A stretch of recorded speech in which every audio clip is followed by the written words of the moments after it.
compositions of inner functions. Hello, everybody. It's a pleasure to be here in the new audience. At home. So thank you to the organizers for gathering us here. And for giving me the opportunity to present some new results on forward compositions of inner functions. So let me start with what is an inner function. Everybody can read. This will be on the blackboard, huh? See? Yes? Okay. So inner functions and dynamics.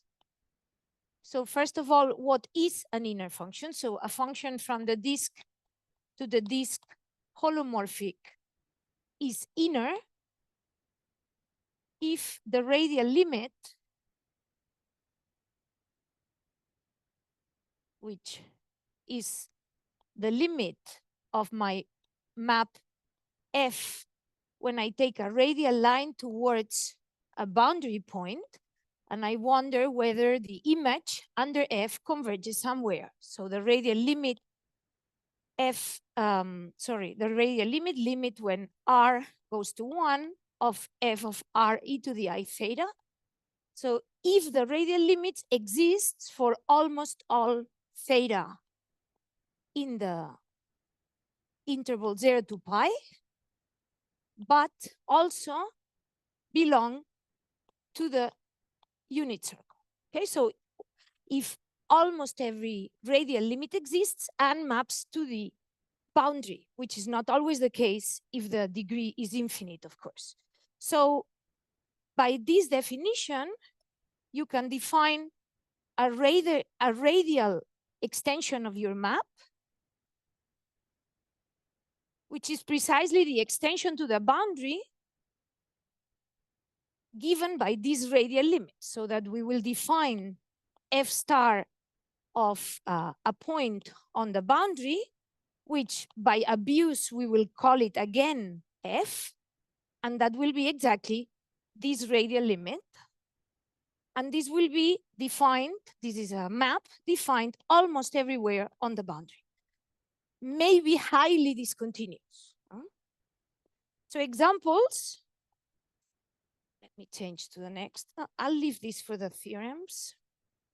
So examples of this is the Blaschke products that we all know and love. Right, so this will be, well, these will be maps of the form products of Mobius transformations from the disk to the disk. Right, so for points inside D, right? So these are products of Mobius transformations from the disk to the disk. These are Blaschke products, and these are examples of inner functions. Tame inner functions because they are finite degree. So the extension to the boundary is actually nice, holomorphic, continuous, because this is a rational map after all, right? So this is from K equals 1 to D less than infinity. Infinite Blaschke products are also examples of inner functions, of infinite degree if they converge, but also something as simple as e to the, e to the z minus 1 over z plus 1, right? Which is a map also from the disk to the disk, also of infinite degree, but essentially different from an infinite Blaschke product. So for example, this would be, so it's a map that goes from the disk to the left half plane, that's z minus 1 over z plus 1, that's a Mobius transformation. And then you compose it with the exponential that maps infinite to 1 to the unit disk. So this composition, right, it's this map that we just wrote there, and this is a infinite degree map from here to here. So as you know, the exponential is 2 pi I periodic. So all these strips, so in between two horizontal lines of height 2 pi I, you would have a fundamental domain that would map to the disk, to the whole disk conformally. And if you look at the pre-images of this, you will get these geodesics that converge to -1. -1 is a special point. It's what we call a singularity. Okay, so this map extends actually continuously and nicely to the boundary of the disk minus the point -1. This is what's called a singularity, different definition than what we, so a singularity of the inner function, okay? So this is an every infinite degree map. So the converse of this is every finite degree inner function is a Blaschke product, and every infinite degree inner function has at least one singularity. Okay, that's both statements are basically very related. Okay, so that's the example. This is how we define the radial extensions. And now let me see what this has to do with dynamics. Why do we care about these maps? Well, these inner functions come naturally when we study dynamics of holomorphic or meromorphic or transcendental maps on simply connected Fatou components, also on multiply connected, but for today on simply connected. So if I have a G generally defined, globally defined map, so this could be rational or transcendental. And if you have U, let's say invariant Fatou component, fat component, okay. Then when you look at this map, G maps U to U, and if you look at the Riemann map, so phi is the Riemann map, conformal, therefore conformal, from the simply connected, so let me say simply connected, right? Then you can map this to the unit disk, and the map below, defined as the one that makes this diagram commute, is an inner function. This is not completely immediate, but you can prove that the radial limits that maps the boundary to the boundary. And so F is an inner function. So understanding how F behaves on the unit disk gives you information about how U behaves, how you map the dynamics of your map on the Fatou component. If the Fatou component is multiply connected, you can do this with the universal covering, but this is more complicated, and we are not talking about this. And actually, Ana Juve and Gustavo are really thinking about this, right? So that's the talk of yesterday. Okay, for now, we are in this talk, I'm just talking about simply connected Fatou components, and in fact, I'm talking about the unit disk, let me say. So here, you now may wonder what happens in the interior. So in the interior, the dynamics of F on the disk is governed by the super nice Denjoy-Wolf theorem, right? In the interior, the Wolf-Denjoy theorem tells you that if you have a map, not necessarily an inner function, just a holomorphic map from the disk to the disk, then you only have two possibilities. Either F is a conjugate to a conformally conjugate to a rigid rotation, or otherwise there exists a point on the closure such that every point in the interior converges to this P. P is called the Denjoy-Wolf point. So the dynamics inside are really very simple, right? So I only have three possibilities. Either I rotate, or I kind of rotate around a fixed point inside, or there is a fixed point inside which attracts all orbits inside the disk, or there is a point on the boundary which does not necessarily have to be a fixed point, because maybe F is not defined at this fixed point, which attracts, again, all the orbits. Those are the three things that can happen, and you actually can transfer this information to the top and deduce that this needs to be a Siegel disk, this corresponds to an attracting basin, this corresponds to a Baker domain. Okay, so inside kind of, we understand very well what happens. And now the question is what happens on the boundary. So what about the boundary dynamics? Well, the dynamics of F on the boundary of D on the disk, this is just a measurable map. So really, you cannot ask, so unless it's a Blaschke product, so we are thinking here that all this makes sense for infinite degree, unless it's a simple Blaschke product, on the boundary of the disk, you can assume at most measurable map. So you have to ask and answer questions somehow more of the ergodic nature, right? Ergodic theory. Okay, so we will see. So even if not a lot can be said, and I want you to realize something. Huh? So F on the boundary, it can be maybe very complicated. In fact, there are examples where every point is a singularity, so it's really complicated. But on top, you have to deal with that the Riemann map, if the boundary of U is not locally connected, the Riemann map may be also not extendable to the boundary. So the transfer from these dynamics to the dynamics on the boundary of the Fatou component is anything but trivial in many occasions, okay? Just an observation. Anyway, remarkably, on the unit disk, you can say the following, and this is actually the main motivation for this work. So you can say there is a remarkable dichotomy by Aaronson first, and then Doering and Mañe after. Sorry about the years. So this is like 78, 91. In fact, I'm simplifying a little because, so Aaronson did it for more general things than inner functions, but got less. Doering and Mañe did it for inner functions and got a bit more. But let me make the statement. So what this says is the following. So suppose you have a map of the disk that is, sorry, I wanted to do this here because that's gonna stay.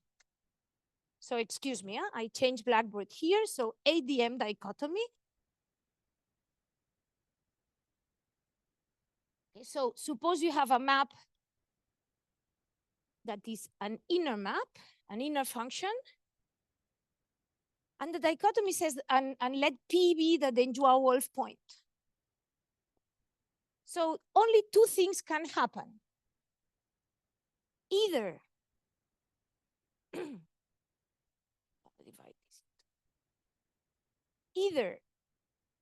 so what you look is the following. You look at, so either all the interior points converge to P in the interior, or they all converge to P on the boundary. And you look at the speed of convergence to the boundary.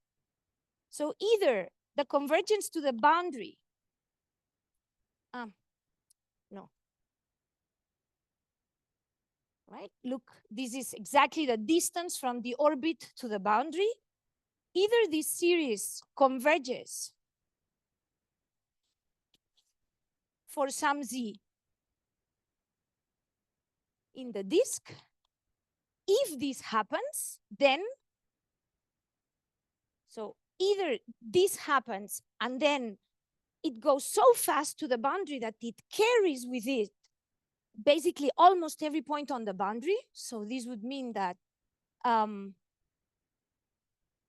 the orbit of points on the boundary also converges to P for almost every theta on the boundary of the disk, or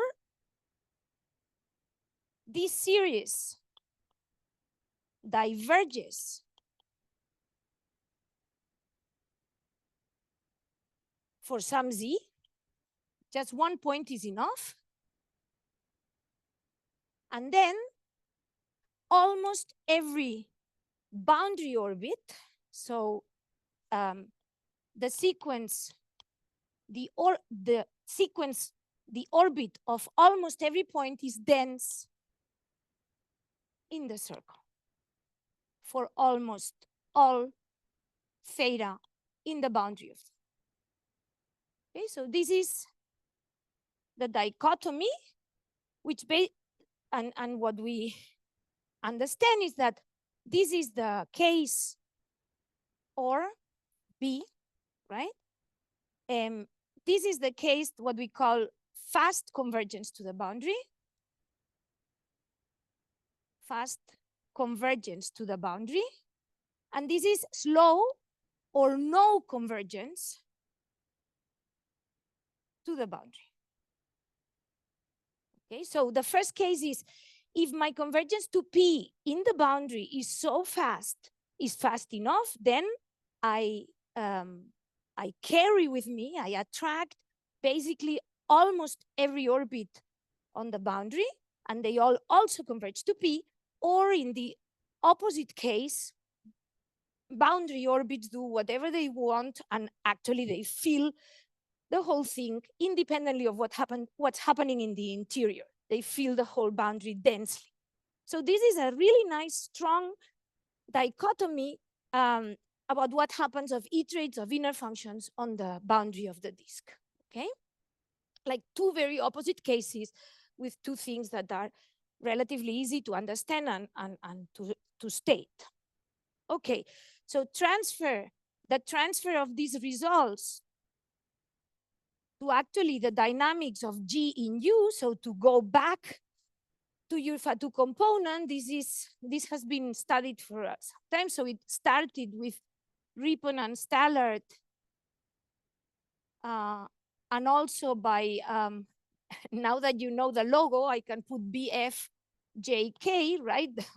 Christoph, Bogusha, and Chavi, and myself, both around 2019. So we dealt of how you translate this dichotomy, how you transfer these in under which conditions. So this was done for univalent maps. This was done for finite degree maps, especially on the Baker domain cases. You have a lot to say, right?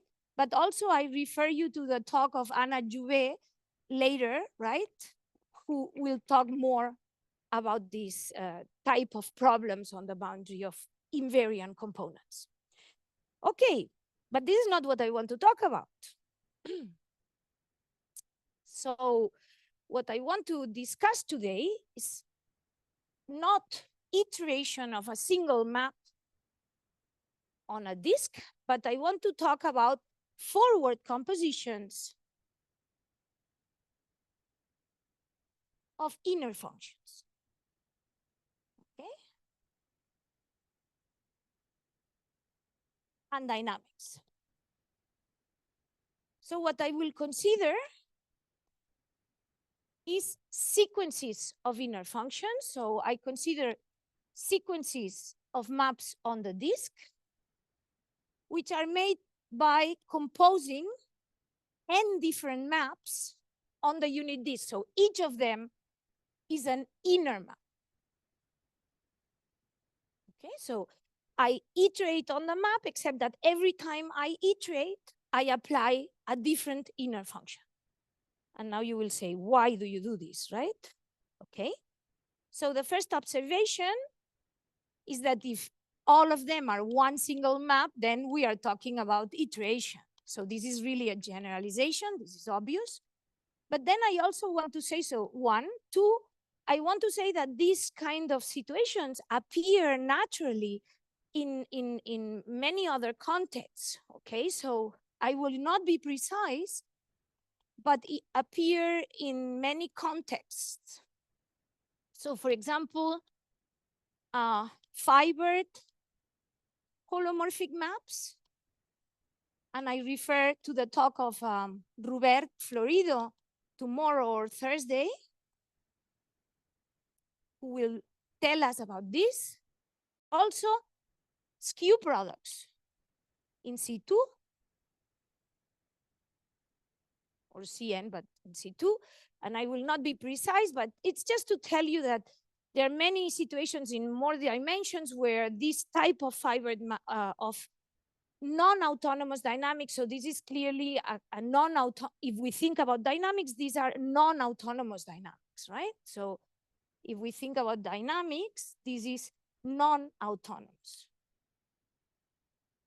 Okay, and what about the relation with the holomorphic dynamics that we usually do? So again, if we have a map that is transcendental, because rational has no wandering domains, now let's think of what happens when U is a wandering domain. So a wandering domain orbit, right? So here is my U1, here is my U2, U3, right? My G maps one to the other, right? And now, supposing it's simply connected, we have Riemann maps phi.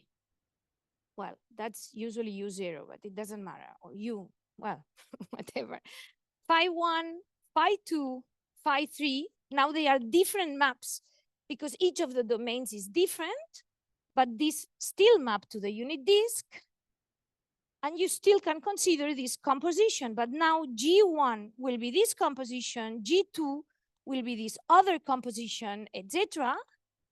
So from an orbit of simply connected wandering domains, we associate an orbit of a forward composition of inner functions. Okay, so this is a wandering orbit of simply connected domains.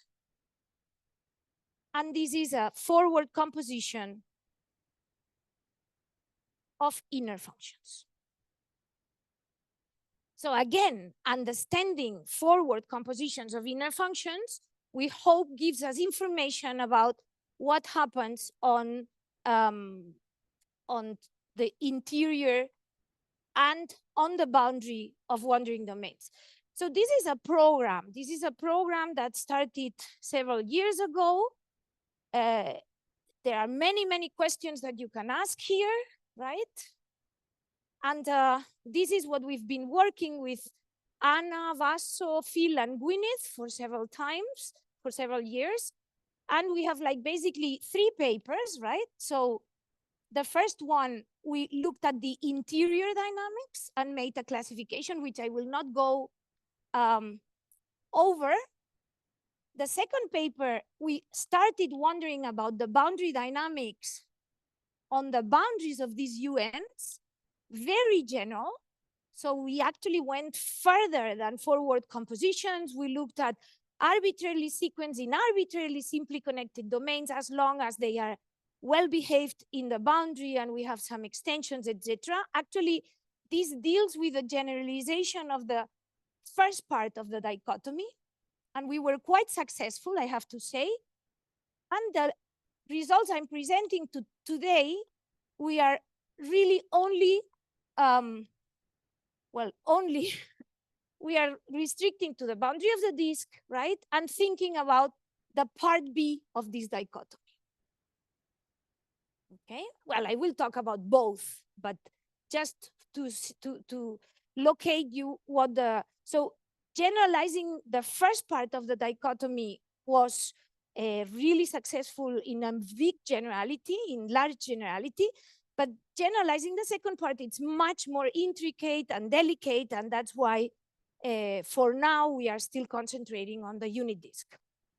Although we have some transfer also to the wandering domains, okay? So let me just first talk about what happens in the interior dynamics. So as I did before, when we were in an invariant component, we thought first, okay, what happens inside the disk? And we saw that the Denjoy-Wolf theorem was telling us what were the iterates doing in the interior of the disk. Here, let me state a Denjoy-like theorem, Wolf-Denjoy-like theorem, somehow, which tells you what happens in a sequence like this when you are inside. We are basically worrying about when we converge to the boundary, which is the interesting case, right? And so the setup of this theorem is we have a sequence, a forward composition of inner functions, right? Okay, and we and the claim is the following. And let's say, well, I'm doing it for the disk, huh? Although this theorem is general, it's completely general. In a sense, I will say in a moment. So if if the distance between, so if the orbit of 0 is converging to the boundary, okay, and this could be any point in the disk. I just choose 0 because it's the nicest one. But if you have a point converging to the boundary, not only all the other ones do too, but they follow this orbit. So then the distance between Fn of z and Fn of 0 tends to 0 when n tends to infinity for every point in the disk. Okay, so let me draw the unit disk just 1. So you have to think that orbits live in different copies, but this is telling you if the orbit of 0 is converging to the boundary, maybe spiraling, all the other ones will do exactly the same. So the distance between, so every orbit is converging to every other orbit. So this is very much like in the Denjoy-Wolf theorem. And this is, the proof of this is very simple, right? I will just sketch it. So if this is U0, this is U1, this is U2, I'm just sketching it. Huh? So here I have F1, sorry, I'm sketching it here because it's really, so let me put a note here.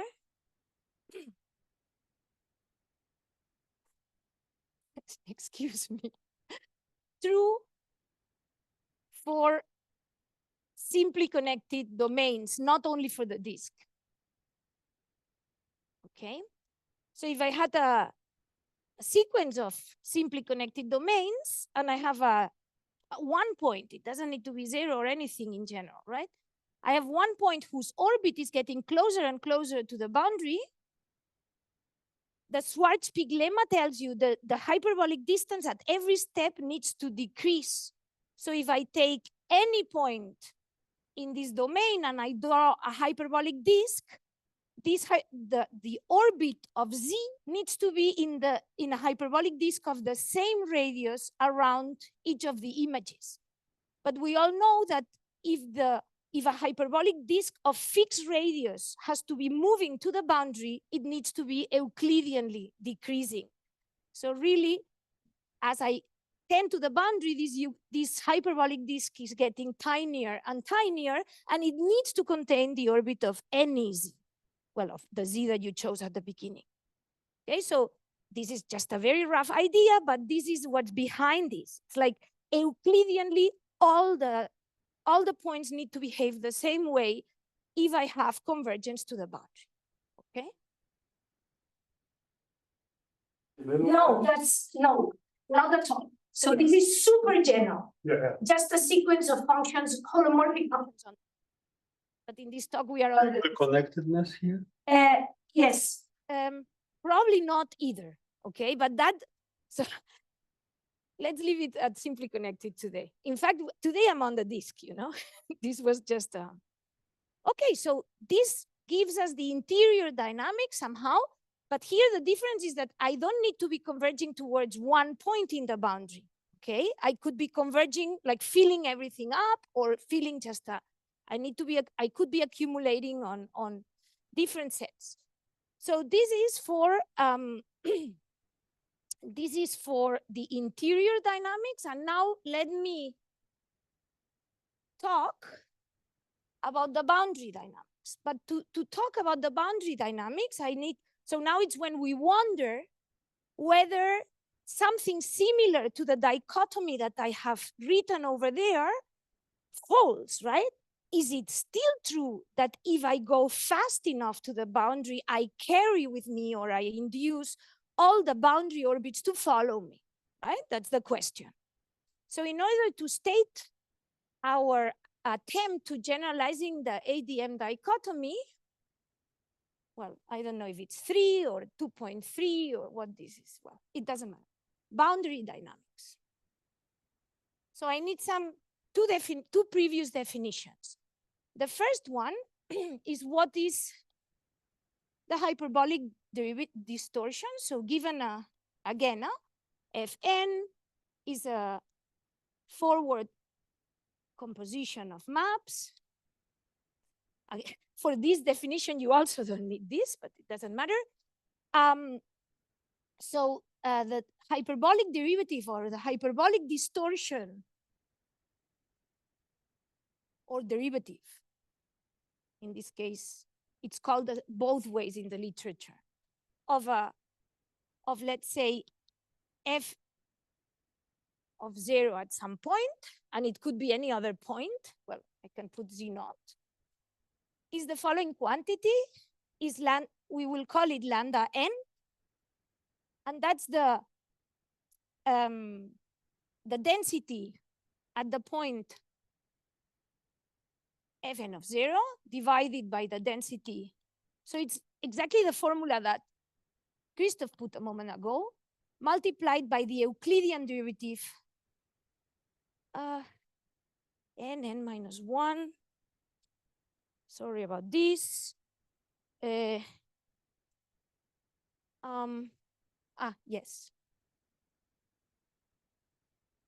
Okay.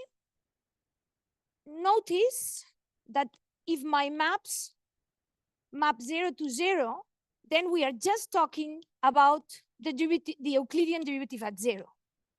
Okay, so this is like the generalization of this sequence of numbers, which are the respective derivatives at 0. But this is the derivative considered in the hyperbolic metric. We will need to talk about this. And then we need a second definition, which is that we will say that my sequence is contracting. Okay, and I'll give three definitions equivalent. If it contracts if the hyperbolic distance between pairs of points not only contracts, which always happens, but it converges to 0. Okay, so if the distance in the disk between the orbits of 2 points, z and z prime, converges to 0 when n goes to infinity for one pair, and hence all pairs, z and z prime in the disk. So Swatch peak tells you that as you pick one pair, the distance at the next iterate is smaller and smaller and smaller, but it could converge to a constant. This is asking you that it converges to 0. But this is if and only if. So another way to think about this, so this is the contracting sequences, but another way to think about this is to think whether this whether this product converges to 0, the infinite product of lambda. Well, I will write this. Well, I don't like this. So I will write lambda m plus 1 up to lambda m plus n. So because you could have zeros at the beginning, okay? So I want to say that this infinite product converges to 0 when n goes to infinity and for every m. Okay. It's just to avoid the zeros at the beginning. And this is if and only if the series 1 minus lambda n diverges. Okay, so that's even only if this sequence diverges, which means that lambda n might go to 1. Nobody says that it shouldn't, but it has to do it very slowly. Okay, so this is a class of holomorphic sequences, which is this contracting class, for which we hope that we actually prove that the dichotomy makes sense and can be said. Can be proven. So, well, not real. You'll see what I mean exactly now. So I'm going to write here the results that we can prove on this. So the theorem, I hope it fits. So theorem.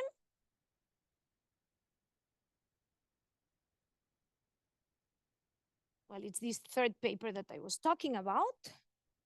Says the following.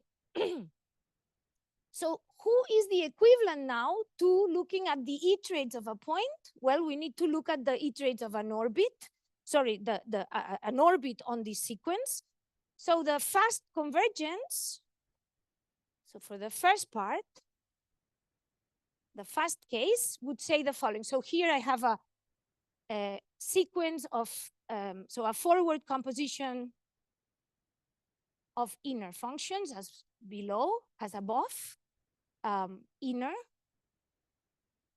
And in the first case, we have a perfect generalization. So the first one says, if I take the orbit of 0, but again, I'm just choosing the orbit of 0, but it could be any point.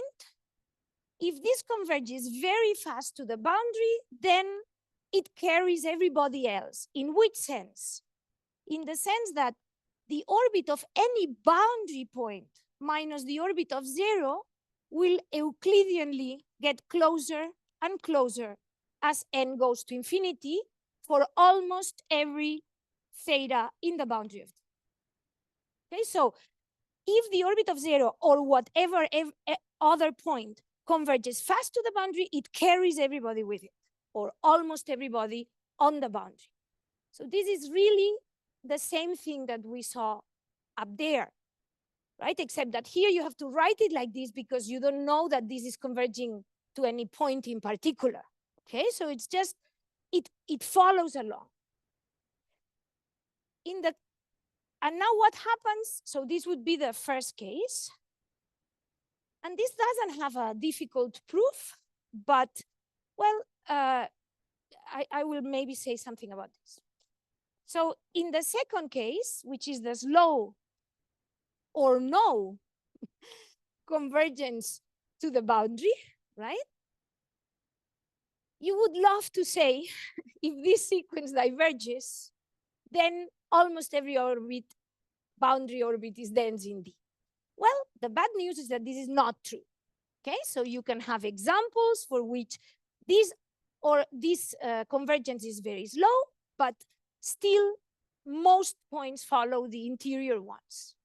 And you can have examples where the opposite is true. And you can have examples where neither one nor the other is true. So really, this is not the decisive condition.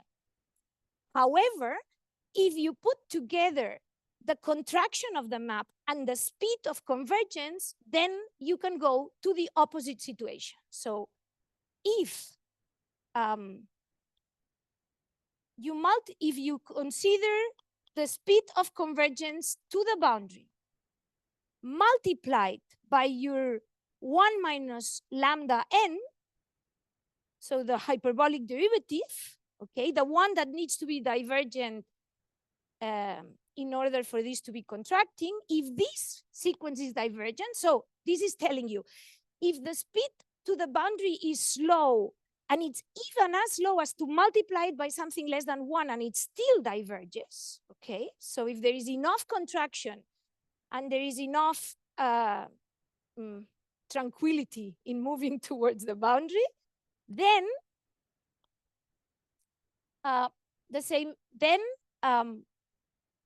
almost every boundary orbit is dense. So Fn of theta is dense for almost all points on the boundary, okay? And then we have a third case that says that this is kind of sharp. So that, well, sorry, here I should, excuse me, I have to say more things. So I'll sacrifice the third for these three things. Almost every boundary orbit is dense, right?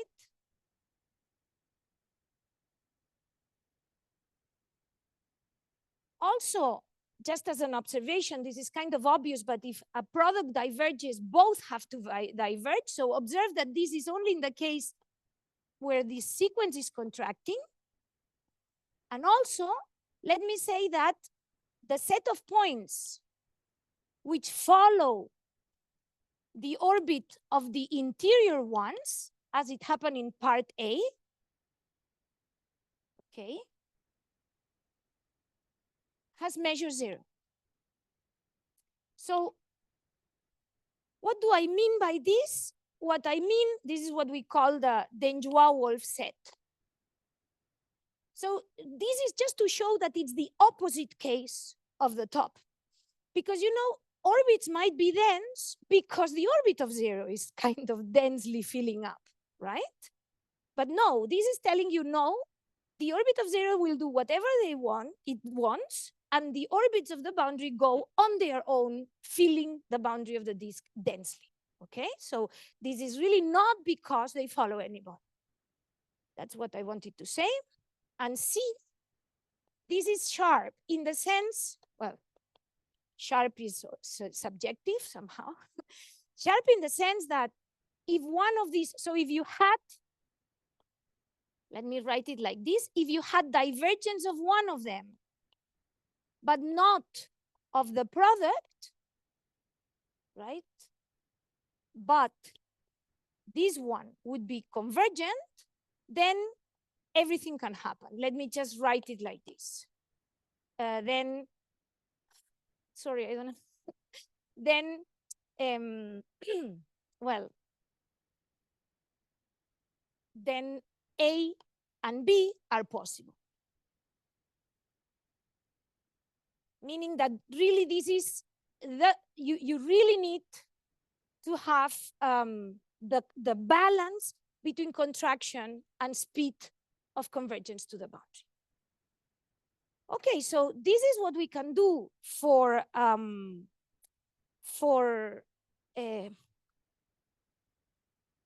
doing fine, no? Okay, meaning time-wise. The question, so does case B in your new theorem give something new about the case of one map F? No, because in the case of, that's a good question. If you only have one map, lambda n is constant, right? Because the derivative is the same all the time. And then if lambda n is constant, the product is divergent even only if the other one is divergent. So you recuperate the first dichotomy, okay? Okay, so good, so this is what we can prove. This is actually, I mean, this is a summary of what we prove, but I think it really shows basically that putting together the theorems that we can do. Let me say that I will say something about the proof because we use this thing about shrinking targets, which I think it's very interesting on its own. But I want to make a comment first. So I would like to make an observation here and also mention an open question or something that follows from this. So it's really going again on this idea of independence, right? So you could normalize your sequence so that, for example, fn of 0 converges to 1 on the real axis, for example, right? So if you compose your sequence by rotations, putting all the time the orbit of 0 on the real axis, right? You would obtain an equivalent sequence, but really converging to 1 point on the boundary instead of doing whatever. In that case, our statements would say, in the first statement, you would have that every boundary orbit converges to 1, right? For almost every theta in the boundary of D. And statement B would tell you that almost every, so that the boundary orbits are dense in the boundary for almost all boundary points. Okay, that's what so if you really normalized your sequence, that's what you would have, right? Well, a question, we know, so proposition, well, okay, question, right? Is A and B all that can happen? Okay. So we know, because we can prove, that in both cases, if it happens for a set of positive measure, it happens for a set of full measure. So both cases are a 0-1 situation. But you know, a priori, you could have measure 0 in both and orbits do something else, right? And this is something we don't know. Okay, so in both cases, it's a 0-1 measure, measure 0-1 situation. Sorry, I know I'm not being very precise, but I hope you understand what I mean. Okay, so we know that it's either almost all points doing this, or just a measure 0 set, and the same here, but we don't know that this is really a dichotomy on the behavior of the boundary orbits. Okay. Even, let's say, contracting. So I think there is no hope unless you require contraction from the start for the second part. Okay, so let me talk about the tool that we use to prove all these things. I don't know, Phil says that it's not the tool, that it's the goal. But so I see it as a tool because I was motivated by the dichotomy, right? And I think the shrinking targets are really what we use, or let's say the other interpretation of the problem. But it's true that they are super interesting on their own, we think. Okay, so what is this about shrinking targets?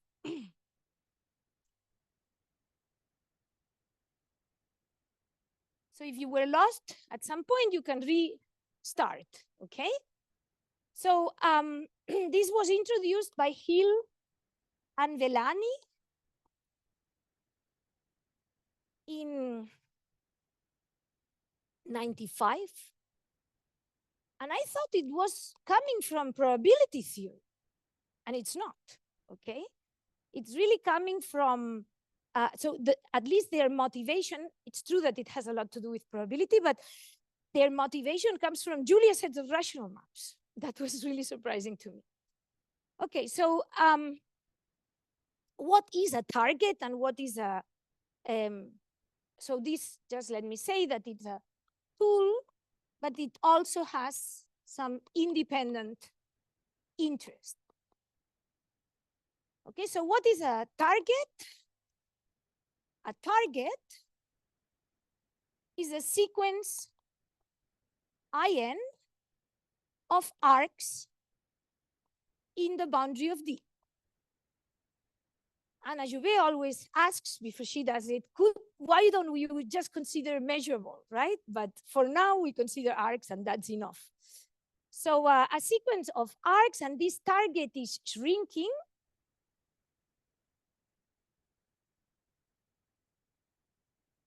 If the length of these arcs is tending to 0 when n goes to infinity, and if you have a sequence of inner functions, so we are still in the same setup, Fn sequence of inner functions. So we haven't changed from the start. So we say that Fn of theta, so for theta in the boundary of the disk, we say that the orbit hits the target if these orbit points belong to In, notice n, for infinitely many n's, so infinitely often, which means for infinitely many n's. Okay? So you are considering, on the one hand, there is an orbit. On the other hand, there is a sequence of arcs that is shrinking, maybe. If it's not shrinking, it's better. And you wonder when this orbit falls into the corresponding arc at the same time. Okay? Yes? Good. So obviously, the faster the targets are shrinking, the harder that it is to hit them, right? This is, in fact, true. So the question that you may have at this stage, before I put the results on this, is what's the relation with the problem that we were mentioning before, right? So the relation comes from one of these, let me put theorem or proposition. So before I tell you what we can prove with shrinking targets, which will immediately give you an idea of why this is useful, let me tell you how does these heating targets relate to what we do, right? So maybe I don't want to do this here. Maybe I want to start here, clean. So let me tell you how the heating target problem relates to the density of boundary orbits. Okay, so proposition, again, well, sequence of inner, etc.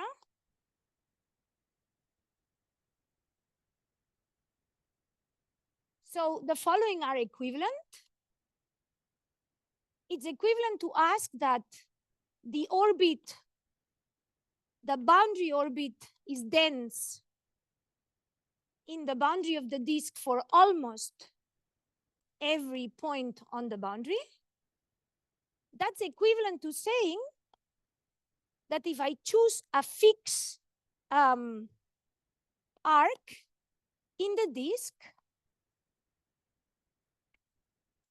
right, of positive measure, then the sequence, my orbit, belongs to IN infinitely often. Infinitely often for almost all points on the boundary. And careful, because this is not completely immediate, although it's an easy exercise to see that these two things are equivalent, because these almost all could depend on the arc, okay? So there is a subtle thing here. Huh? It looks like, oh, of course, but no, okay? Because this is just saying fix an interval, and then almost all orbits will visit it infinitely often. And now shrink your interval, almost all orbits will visit, but you know, these almost all could be different sets. So you need to just decompose into a countable collection, and then it's intersection of countable intersection of full measure sets, blah, blah, blah. Sorry, this is in the boundary. It's later, this IN is probably high. Excuse me. I just was faster because now, okay. So now here there will be a 3. But for these 3, okay, I need to say something before. Or if you want, we make parentheses, right? And let me define the following, let me do the following trick, which is that if I have here my sequence of inner functions, right? Let me just compose by a sequence of Mobius transformations. The first one will be the identity. Okay, which will just center this sequence in the sense that I will take 0 and send it to 0. I will take F1 of 0 and send it to 0, and F2 of 0 and send it to 0. Right, so all of us can write this. This is Z minus F or Fn of 0, 1 minus Fn of 0 bar Z, right?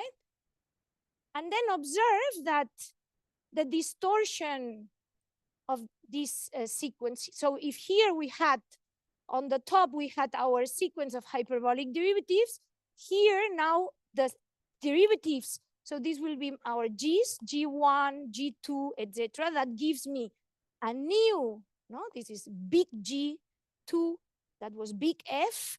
So my new, well, the derivatives at 0 of these inner functions will be exactly the lambda n's.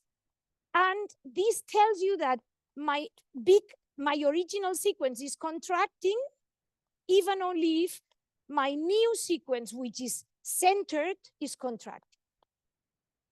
So this is just a innocent trick just to put 0 fixed, but my properties that I care about at this moment don't change. Okay? Yes? No, we started what? Point one, oh my God, okay. So let me just, well, this is terrible. I thought it was, okay. So just to say that if you fix, and so here, if you fix a fixed interval here, this will relate to its images down here that will be my I1, I2, etc. And this will be, so the equivalent condition will be that my new sequences hit these INs for almost every point in the boundary. So really this tells you that it's enough to look at centered, contracting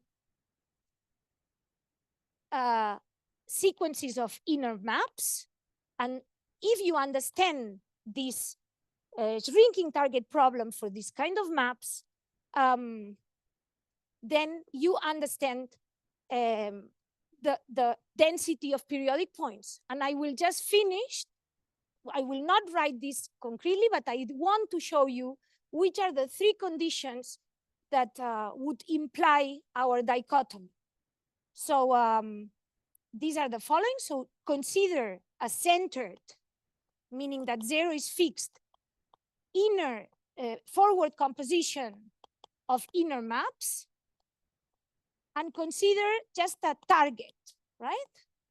So on the first case, if these lengths converge sufficiently fast, then my sequence never hits,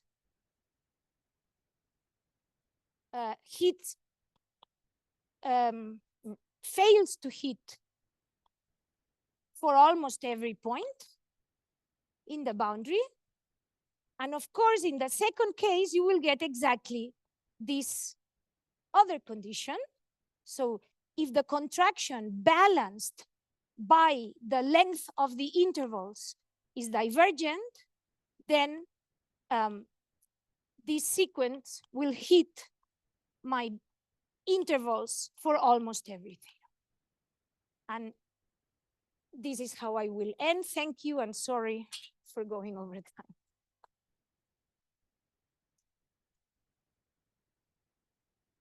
Questions? Yes. I believe in the stationary case, you can replace the word density by some ergodicity. Yes. Can you do something replacing density by something? This is a good question.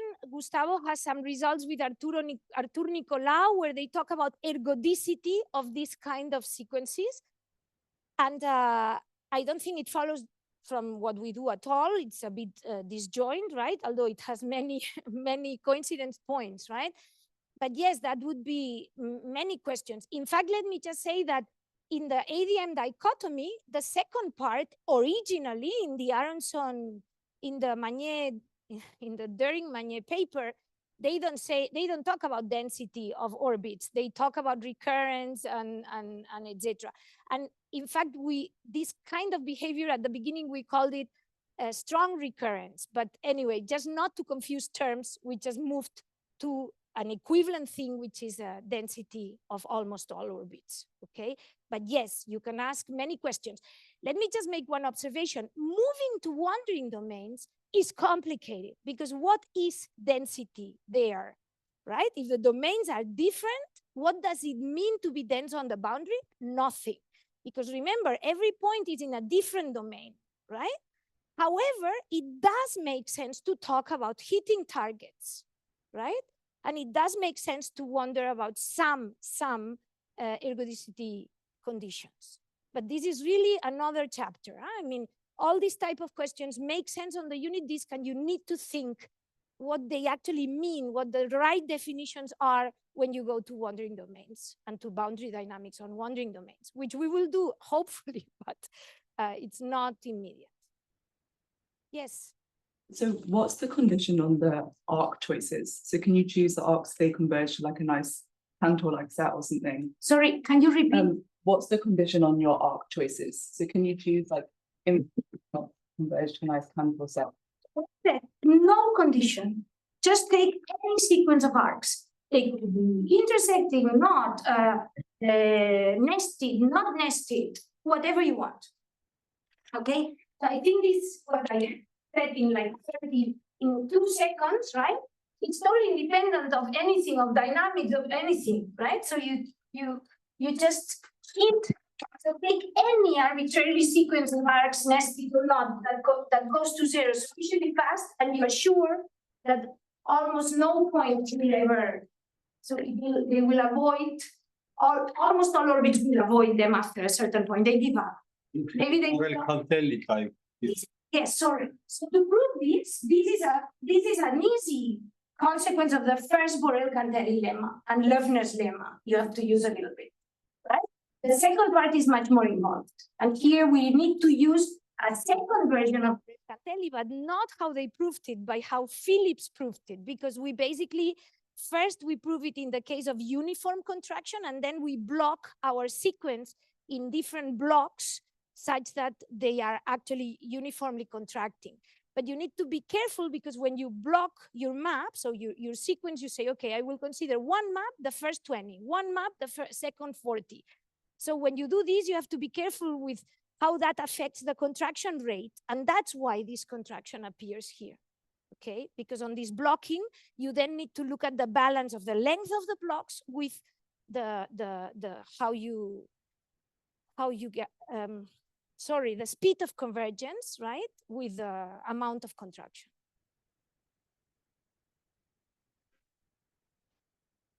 Let's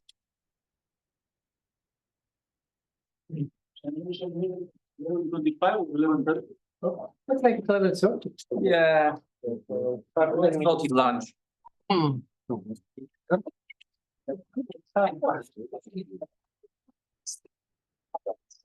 Ah,